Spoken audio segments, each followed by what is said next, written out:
మందార చెట్టు లేని ఇల్లు అంటే నాకు తెలిసి పల్లెటూళ్ళలో ఉండదనే చెప్పొచ్చు.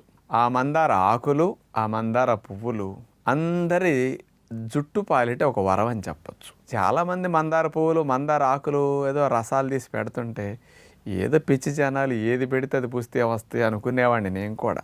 కానీ ఏంటి ఇంతంతమంది మందార మందార మందార ఎవరి నోటిన్నా మందార అంటున్నారని, దాన్ని అసలు సైంటిఫిక్ స్టడీస్ ఏమైనా ఉన్నాయా, ఎవరైనా చేశారా అని వెరిఫై చేసాం.